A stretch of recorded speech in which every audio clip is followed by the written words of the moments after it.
Assalamualaikum warahmatullahi wabarakatuh. Kembali lagi pada mata pelajaran sejarah. Materi kita yaitu tentang respon internasional terhadap proklamasi kemerdekaan.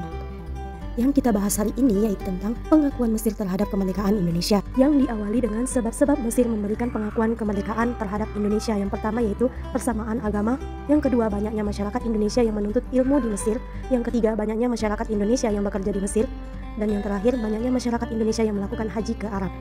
Selanjutnya yaitu proses Indonesia mendapatkan kedaulatan dari Mesir. Yang pertama, peranan mahasiswa-mahasiswa Indonesia yang belajar di Mesir, Irak, dan di negara Arab lainnya. Nah, peran mahasiswa ditunjukkan dengan menanamkan bibit kemerdekaan melalui media massa yang ada di Arab. Yang kedua, adanya delegasi Indonesia pertama Republik Indonesia di Mesir pada tanggal 7 April 1946. Utusan pertama Indonesia yang mengunjungi Mesir adalah Suwandi. Nah, Suwandi datang ke Mesir untuk menyampaikan rasa terima kasih Indonesia karena Liga Arab memberi dukungan kepada kemerdekaan Republik Indonesia dan akan tetap memberi dukungan sampai Republik Indonesia benar-benar diakui kemerdekaannya. Yang ketiga, adanya pembentukan Panitia Pusat sebagai wakil Indonesia di luar negeri. Panitia Pusat yang diketuai Haji Agus Salim punya peranan penting dalam upaya diplomasi agar kemerdekaan Republik Indonesia bisa diakui. Haji Agus Salim gencar mengenalkan Indonesia ke luar negeri. Dari Kairo, Haji Agus Salim meneruskan misinya ke Suriah, Transjordania, Irak, dan Lebanon untuk mengenalkan Indonesia ke negara Arab dan Yaman, dilanjutkan oleh Haji Rashidi. Yang terakhir dari proses Indonesia mendapatkan kedaulatan dari Mesir yaitu kunjungan yang dilakukan oleh Sultan Syahrir dan Soekarno ke Mesir. Kunjungan ini merupakan penghargaan dan ucapan terima kasih Indonesia kepada Mesir yang sudah mendorong negara-negara di Arab untuk membantu perjuangan Indonesia dalam mendapatkan kemerdekaan. Adapun peran Mesir dalam mendukung kemerdekaan Indonesia. Yang pertama, peran dari organisasi Al-Ikhwan Al-Muslimin yang dipimpin oleh Syekh Hasan Al-Banna. Yang kedua, aksi pemuda Mesir yang berdemo di Kedubes Belanda di Kairo. Yang ketiga, mengirim delegasi Mesir yang bernama Abdul Mun'in ke Yogyakarta. Yang keempat, Mesir mendorong agar Liga Arab mengakui kemerdekaan Republik Indonesia pada tanggal 18 November 1946. Yang kelima, ditandatanganinya perjanjian persahabatan antara Republik Indonesia dan Mesir pada tanggal 10 Juni 1947 yang dilakukan oleh Haji Agus Salim dan Fahmi Nokrasi Pasha.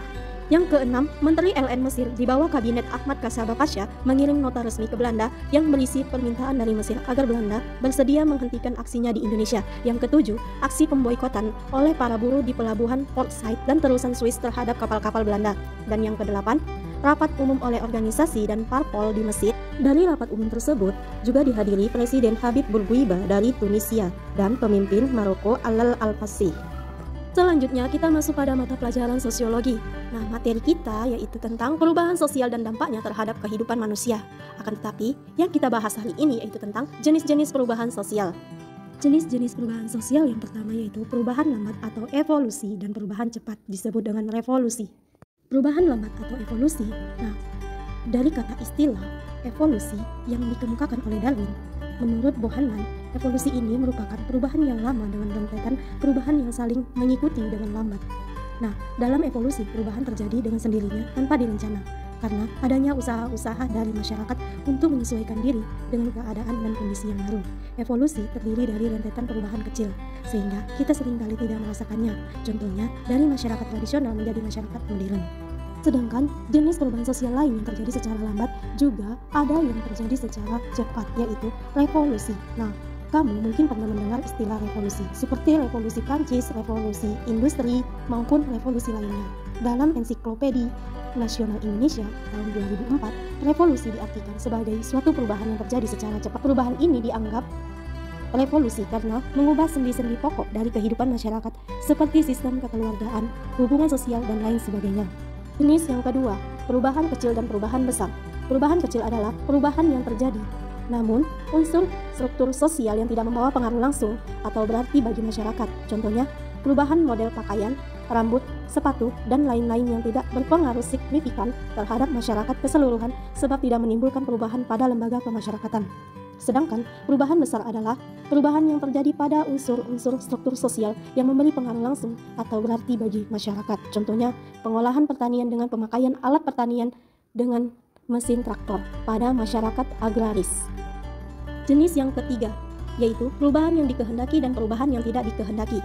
Perubahan yang dikehendaki atau direncanakan ini merupakan perubahan yang diperkirakan atau telah direncanakan terlebih dahulu oleh pihak-pihak yang berkehendak mengadakan perubahan dalam masyarakat.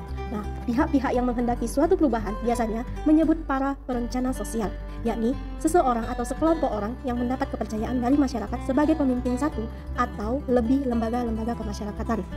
Malah sebaliknya nih, perubahan-perubahan sosial budaya yang tidak dikehendaki atau yang tidak direncanakan ini merupakan perubahan-perubahan yang terjadi tanpa dikehendaki serta berlangsung di luar jangkauan pengawasan masyarakat.